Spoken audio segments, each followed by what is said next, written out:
मैं अनन्या पटेल आप सभी के समक्ष आज जैसा कि आप देख रहे हैं पोषण माह के उपलक्ष्य में अपनी कुछ बात लेकर प्रस्तुत हूँ। मेरा विषय है हम अपने स्वास्थ्य को किस प्रकार अच्छा रख सकते हैं, किस प्रकार उसमें बदलाव करके हम अपने आप को इम्यून रिच मतलब स्वस्थ बना सकते हैं। जैसा कि हम सब जानते हैं हमारा टॉपिक कुछ एक बात से रिलेट करता है, जैसे युवा अवस्था। लड़कियों में युवा अवस्था के दौरान ये समस्या बहुत ज़्यादा आती है। जब लड़कियां युवा अवस्था में आती हैं तो उनके अंदर अनेक प्रकार के चेंजेस आते हैं, चेंजेस यानी कि बदलाव आते हैं। उन बदलाव के होने के कारण अगर हमारा शरीर स्वस्थ नहीं होगा तो हमें कई तरीके की मुसीबतों का सामना करना पड़ सकता है। जैसा कि हम जानते हैं जब हम एक अध्ययन से उठ के दूसरे अध्ययन में प्रवेश करते हैं तो हमारे शरीर में जैसा कि हमारे फिजिकल चेंजेस बहुत ज़्यादा आते हैं। यदि हम अंदर से स्वस्थ नहीं होंगे तो हम उन चेंजेस को या फिर उन बदलाव को अडॉप्ट करने में, उनको ग्रहण करने में फेल हो जाएंगे। तो सबसे जरूरी है कि वो अपने हेल्थ का किस प्रकार से ध्यान रखते हैं। हेल्थ, स्वास्थ्य, ये एक ऐसा शब्द है जिससे हमारे जीवन का हमारा जीवन पूरी तरीके से जुड़ा हुआ है। यदि हम स्वस्थ होंगे तो हम अपने आप को हर तरीके से फिट रख सकते हैं। जैसे कि अगर हम स्वस्थ होंगे तो हमारा पढ़ाई में मन लगेगा, स्वस्थ होंगे तो हमारा खेल कूद में मन लगेगा। यदि हम स्वस्थ नहीं होंगे तो हमारा किसी भी कार्य में मन नहीं लगेगा। किसी भी कार्य में मन न लगने का अर्थात है हमारी शिक्षा से लेकर हमारा खेल कूद, हमारी हर चीज में प्रभाव इसका पड़ेगा।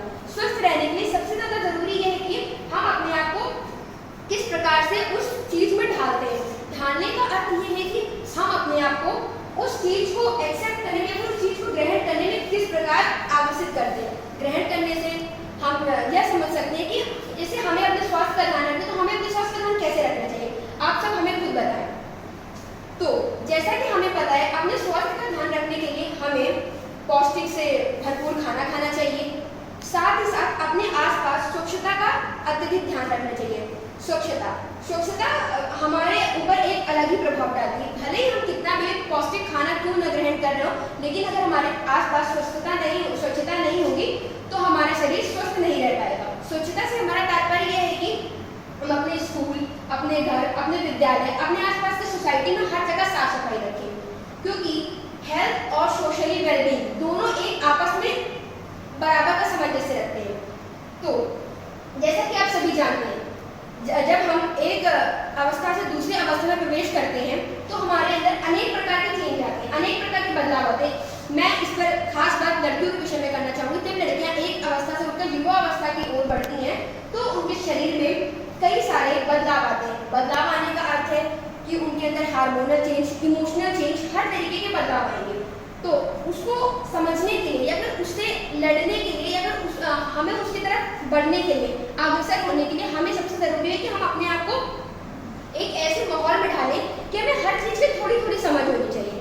जैसे लड़कियाँ जब वो युवा अवस्था में जाती है तो उनके अंदर कुछ समझ हो जानी चाहिए कि कोई अगर उन्हें किसी भी तरीके से स्पर्श कर रहा है तो वो उनके स्पर्श को समझें। उनके स्पर्श को समझने से अर्थात ये मतलब है कि यदि हम किसी भी छात्रा को या फिर किसी भी लड़की को कोई व्यक्ति किसी गलत तरीके से स्पर्श कर रहा है तो उसके अंदर ये समझ आनी चाहिए कि वो स्पर्श को पहचान सके। जैसा कि हम जानते हैं सभी लड़कियां अपने घर में किसी न किसी से कुछ ज़्यादा ही जुड़ी होती हैं। जुड़ी होने का अर्थ है अपने पिता से, माता से, भाई बहन या फिर और भी अनेक सगे संबंधियों से। यदि वह इस बात की समझ उनके अंदर आ जाए कि वह स्पर्श कैसा है तो वह अपने आप को हर तरीके से बचाव कर सकती है। हर तरीके से बचाव करने का अर्थ है यदि कोई भी व्यक्ति किसी लड़की को गलत तरीके से स्पर्श कर रहा है, यदि उसके अंदर इस बात की समझ होगी तो वह इसके खिलाफ आवाज उठा सकती है। क्योंकि युवा अवस्था एक ऐसी अवस्था होती है जहाँ पर हमें फिजिकल, मेंटल हर चीज़ की सपोर्ट की जरूरत होती है। और साथ ही साथ मैं उन सारे पेरेंट्स को ये सूचित भी करना चाहूँगी कि वो अपनी बेटियों को इस उम्र में यह सब समझाएं कि उनके लिए क्या सही है क्या गलत। क्योंकि इस उम्र में आने के बाद लोगों के अंदर इतने ज़्यादा बदलाव आ जाते हैं कि उनके अंदर समझ खत्म हो जाती है या फिर कहते हैं समझने की क्षमता जो है वो कम होने लगती है। तो यदि माता पिता अपने बच्चों के साथ थोड़ा घुल मिल कर रहेंगे, उनके साथ थोड़ा वक्त बिताएंगे तो अपने बच्चों को ज़्यादा बेहतर तरीके से समझ सकते हैं। साथ ही साथ हमारा विद्यालय, इस चीज़ में हमारे विद्यालय का बहुत बड़ा योगदान होता है। जैसा कि आप देख रहे हैं आज मैं केंद्रीय विद्यालय में खड़े होकर आप सभी के सामने इसके विषय में बता सकती हूँ। तो इस विषय में बताने का सबसे बड़ा जो सहयोग है वो हमारी बायोलॉजी की शिक्षिका मिसेस मिनेश सिंह मैम का है, जिन्होंने हमें यह सुनहरा अवसर दिया कि मैं यहाँ आऊँ और अपने विचार आप सभी के समक्ष व्यक्त करूँ। तो साथ ही साथ मैं आपको बोलूँगी कि हमारे लिए समझ